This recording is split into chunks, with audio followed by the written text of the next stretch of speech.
Good morning, Your Excellencies, distinguished guests. As a co-chair of the Canada-UAE Business Council, it is my pleasure to welcome you to the Canada-UAE Investment Summit. Today marks an important milestone in the deepening economic partnership between our two nations. We are honored to be joined by the Prime Minister of Canada, the Right Honourable Mark Carney, and by His Excellency Dr. Sultan Al-Jaber, the UAE Minister of Industry and Advanced Technology, Managing Director and Chief Executive Officer of ADNOC, as well as Executive Chairman of XRG, and His Excellency Dr. Thani Al-Ziyudi, UAE Minister of Foreign Trade, and His Excellency Mohammed Suwaidi, UAE Minister of Investment and Managing Director and CEO of ADQ, and many distinguished leaders from government, institutional investors, and industry across both countries. Prime Minister, we extend our welcome back to Abu Dhabi and to the UAE. We were honored to first meet you at COP28 during the Canada-UAE Future Energy Forum, and to welcome you back for the INACT Majlis last year in exact the same venue. Now, as a Prime Minister, we thank you for your leadership in guiding Canada through a period of global complexity, while strengthening bilateral ties and reinforcing Canada's position as a trusted and forward-looking international partner.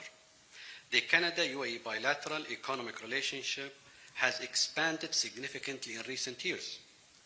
Today, the UAE is Canada's largest trading partner in the region, and the investment ties exceeds 100 billion Canadian dollars, spanning energy and infrastructure, financial services, advanced industries, and technologies, demonstrating the diversity and confidence that characterizes our partnership. It is a partnership strengthened further by the Prime Minister's visit today and by this investment summit, where we will witness new agreements and commitments from business and governments, hear from those leading these investments and collaborations. The Canada-UAE Business Council serves as the key intersection between public and private sectors, providing a platform to amplify our ambitions and advance strategic long-term economic cooperation. I would like to express my thanks to the embassies on both sides, our Emirati and Canadian institutional partners, and especially convey our appreciation to ADNOC and XRG for their partnership in delivering this summit. I wish you all a productive and insightful program, and thank you.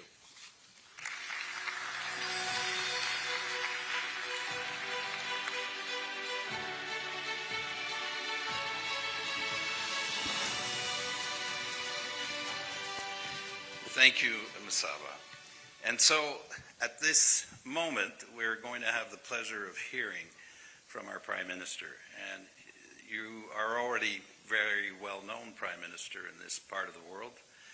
For those of you who are less familiar, Mark Carney became a very important actor and very important Governor of the Bank of Canada at a very significant moment in the history of our country as we entered into a financial crisis in 2008 and 9. And that's where I had the opportunity of knowing him.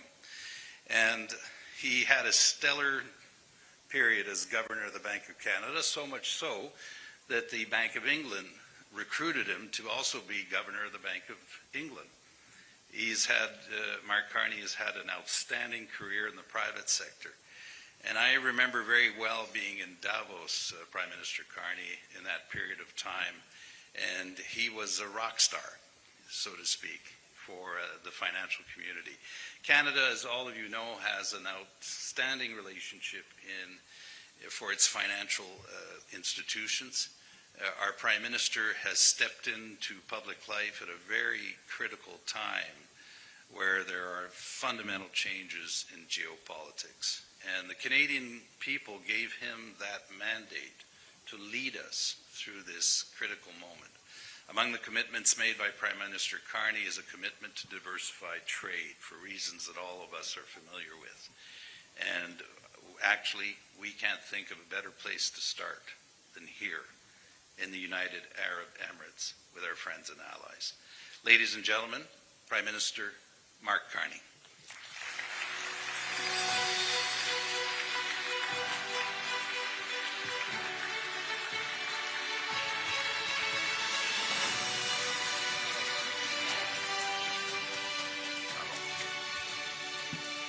Thank you very, very much. Merci beaucoup. Je veux commencer en français afin de remercier M. Charest, parce que c'est vrai qu'il y a plus de 40 années qu'un Premier ministre canadien était ici. Mais pendant cette période, Jean Charest, étant ministre de l'Industrie du gouvernement du Canada, étant Premier ministre du Québec, étant coprésident du Conseil, c'est quoi en français? C'est le Conseil d'affaires Émirats Arabes Unis et Canadiens.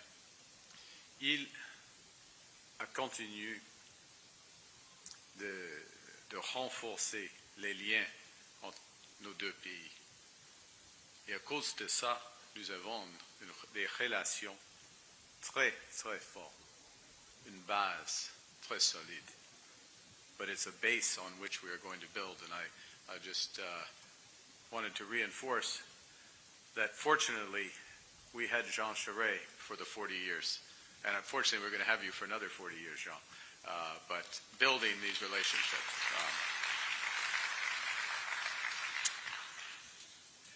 Your Excellency, Dr. Sultan Al Jaber, Your Excellency, Mohammed Al Swedi, Your Excellency,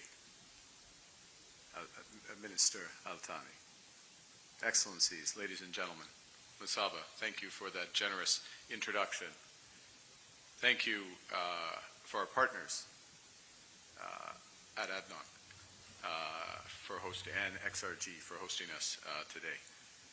Je suis très heureux d'être ici aux Émirats Arabes Unis, un partenariat de plus en plus important et dynamique pour le Canada. And I'm especially honored to be addressing this group of business leaders from both our nations, gathered today by the Canada-UAE Business Council. As I just said in French, leaders like Jean Charest, co-chair of the council. But also, if I may add, Valérie Pisano from Mila, whose presence speaks to the depth and the ambition of our partnership. And as was mentioned kindly by Musaba, this is my second time addressing this group. 2 years ago, I had the pleasure of standing in front of you at COP28 in Dubai. Now, a lot has changed since then. I have a new job. More importantly, the world has woken up to some new realities, from trade to technology. And for many, the pace of that change is disorienting, it's threatening. But I suggest that the prescription for success in a world that's more dangerous, divided, a world where technological change is accelerating, the prescription for success is the theme of COP28. Theme His Excellency led with, a theme declared by His Highness Sheikh Mohammed bin Zayed. That theme, unite, act, and deliver. Now, under Dr. Sultan's leadership, COP28 united the global north and south, and for the first time convened world leaders, CEOs, investors, innovators, civil society from across the whole range, including the whole range of the energy sector. And against all odds and predictions, forged a consensus, officially, but also in the broader rooms, 198 parties officially. And countries and companies at COP28 chose to act. They chose to act. Triple renewable capacity generation, double energy efficiency, achieve near zero methane emissions by the end of this decade, and move towards, in the classic phrase, move towards energy systems beyond unabated fossil fuels. This is the UAE consensus, the strongest global climate agreement in decades, and still the roadmap for us to move forward. Remarkable achievement. And what is important, because consistent with that theme, Unite, Act, Deliver, the UAE is moving rapidly to turn those commitments into reality. Large-scale clean energy investment under Masdar's leadership. It says in my notes, 50 gigawatts, over 50 gigawatts in clean power. Scratch that out, 70 gigawatts, over 70 gigawatts in clean power. Last month, the world's largest solar PV and battery energy storage system ever, achieving baseload solar power.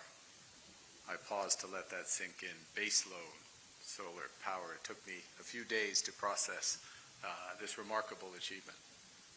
Really, truly showing the world where it's headed, where the future is. Now, I'm going to suggest in my few minutes that Unite, Act, Deliver is also how we should describe the historic transformation that's now underway in Canada. And the first aspect of this is unity. Because as Jean knows, and those of you who live in Canada and are active in Canada, Canadians have become united in the face of the fundamental change in U.S. trade policy. That's their choice. That's their right. But they have fundamentally changed their trade policy. We've become united in the face of a more dangerous and divided world and in the face of the opportunities but also the challenges of accelerating technological change. We're having a period of unprecedented cooperation across all levels of governments, across all regions of the countries, and importantly, between the public and private sectors. Now, secondly, we are acting with an ambition that hasn't been seen in generations. As Jean alluded to, we're fast-tracking major projects to transform our economy, breaking down barriers in trade within Canada, between the provinces, and importantly, that's why we're here, finding new partners, deepening our partnerships abroad. In the past few months, we've announced over $115 billion of nation-building projects, including new ports, such as Contrecoeur at the Port of Montreal with DP Ports, energy corridors, critical minerals, clean energy. Projects that better connect our economy, that diversify our drivers of growth, and create reliable partnerships with our friends. Earlier this week, Canada's House of Commons passed our government's first budget. Core objective of that budget is to unleash $1 trillion of investment in Canada over the next 5 years. At the heart of that plan, consistent with COP28, is our climate competitiveness strategy. And that looks to double Canada's clean electricity grid, over 80% clean electricity grid, through a series of incentives, including a clean electricity tax credit, a productivity super deduction, 100% write-off of investments in the sector, and dedicated funds to connect our power grids. We're also expanding tax credits for carbon capture and storage, clean technology, clean hydrogen, clean tech manufacturing. And we're boosting incentives for critical minerals developments from batteries to solar panels, energy storage systems, including a $2 billion critical minerals sovereign fund to finance new projects, emerging companies, provide price certainty. And we'll spend over $10 billion building the essential infrastructure from the first mile to the mines through to the trade corridors and ports out to the world. In parallel, we will expand our defense spending by over $80 billion in the next 5 years, with a skew towards creating huge opportunities in dual-use technologies from AI to aerospace. And third, in keeping with the spirit of COP28, we're laser-focused on delivering results. As Jean referenced, we're working to double our non-U.S. exports, generating an additional $300 billion in new orders for Canadian resources, manufacturing, and technology and expertise. En moins de 6 mois, nous avons annoncé près d'une douzaine de nouveaux partenariats économiques et sécuritaires répartis sur 4 continents. Nous avons conclu de nouveaux accords avec l'Union européenne en matière de commerce et défense, avec l'Allemagne dans les minéraux critiques. We've signed trade deals and partnerships in all 4 corners of the world in the last 6 months. We've just finalized a comprehensive economic partnership agreement with Indonesia, and we've launched negotiations for new free trade agreements with Thailand and the Philippines, which we intend to finalize alongside our free trade agreement with ASEAN next year. We are re-engaging with global giants, India and China. Now, brings us to today. On the surface, to the uninitiated, Canada and the UAE can appear as different as snow and sand. Yet we're deeply, deeply aligned. At our core, we're both trading nations. And at the heart, we're both homes to builders whose ambitions match the potential of their lands. We're both energy superpowers who can lead in all aspects of the energy transition, particularly in partnership. We have the expertise, the values, and the ambition to help lead the AI revolution through infrastructure, applications, and diffusion. And just as COP28 urged the world to do, Canada and the UAE are uniting, acting, and delivering. This includes in foreign policy. We're uniting to scale up humanitarian relief in Gaza. Our humanitarian relief could not be delivered to Gaza without the partnership with the UAE. Just as we work together to help evacuate and resettle Afghan refugees. And we're acting with determination to grow our relationship. Today, more than 150 Canadian companies operate in the UAE. We already trade over $3 billion annually. Our two-way investment, as you've heard, exceeds $100 billion. A few months ago, under the tutelage of His Excellency Mohammed Al Suwaidi, Canada and the UAE signed an agreement on AI to expand our cooperation on digital infrastructure. And my time in Abu Dhabi has been focused on how we deepen our partnership. Yesterday, Canada and the UAE signed, finally, a Foreign Investment Promotion and Partnership Agreement, or FIPA.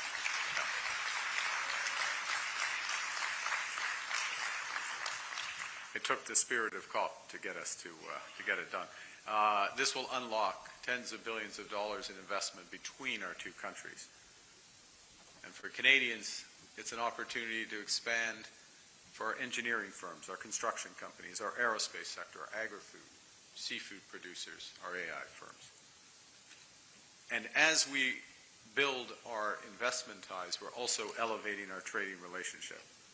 I'm very pleased that yesterday the President, His Royal Highness, and I agreed to launch our Comprehensive Economic Partnership Agreement, or CEPA, the opportunity to take our partnership to a new level, and we will deliver on that in the next year.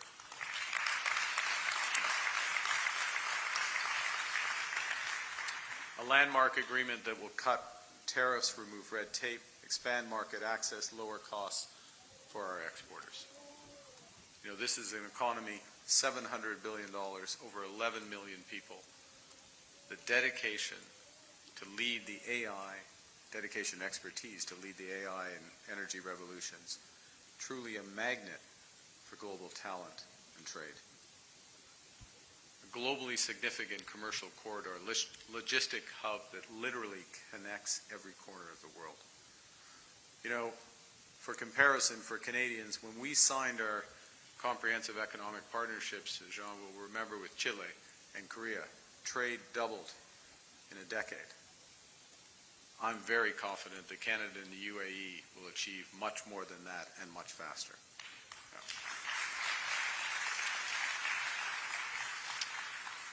And, you know, not least because we have what much of the world wants.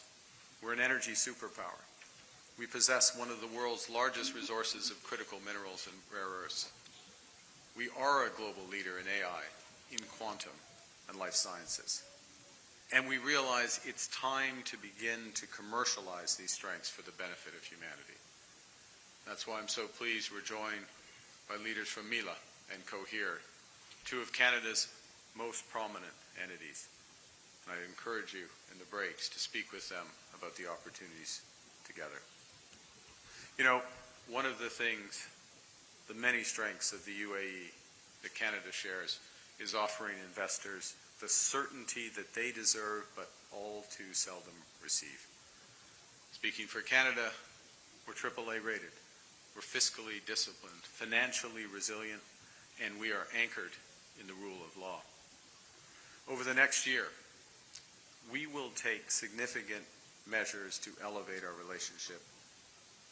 The Minister of Finance will lead a delegation of Canada's pension funds, $2 trillion of capital, which almost begins to sound significant in the UAE. $2 trillion in capital, the Canadian pension funds. They will come here next year early to deepen existing partnerships and develop new investment opportunities together.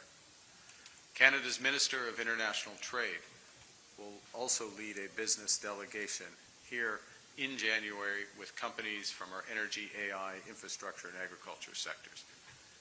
We welcome UAE investors to visit Canada. I will personally host them to explore investment in Canada's transformative projects. I'm pleased that we're going to add more direct commercial flights between our nations, increasing tourism, cargo, trade. I suspect they won't be enough, so we'll add more. Mila is launching a new partnership with the UAE's Technology Innovation Institute to advance research on AI architecture and open a lab at Mila's facility in Montreal. And this builds on our nascent cooperation in AI and cyber, including BlackBerry's new partnership with the UAE's Cybersecurity Council. There's more to come. I'm pleased that an agreement valued over $1 billion that's in the process of being finalized will expand critical minerals processing capacity in Canada, creating jobs, boosting long-term supply of minerals essential to energy technologies and advanced manufacturing. More on that soon. Now, I'm going to reiterate my invitation to visit Canada, particularly during the World Cup, but also during any time. This is a new chapter in our relationship, a new chapter in our partnership. Friends, in the spirit of COP28, Canada, the UAE are uniting behind our workers, our businesses, our interests, our values. We're acting with the speed and determination to get big things done. We're delivering on a new transformative partnership for the benefit of all our citizens. Le Canada a ce que le monde veut. Canada has what the world wants. Le Canada a les valeurs dont le monde a besoin. We have the values that the world needs. And now we have the ambition to match that of the UAE, to build a new partnership and a better future together. Thank you very much. Merci beaucoup. All right. That was Mark Carney delivering key remarks at the UAE Investment Summit. This was a pretty big deal for Canada, and it's changing trade relations and business relations. I hope you enjoyed it, and I hope you will leave any comments, remarks, or ideas, thoughts, opinions. And we'll catch you in a bit. Have a good morning.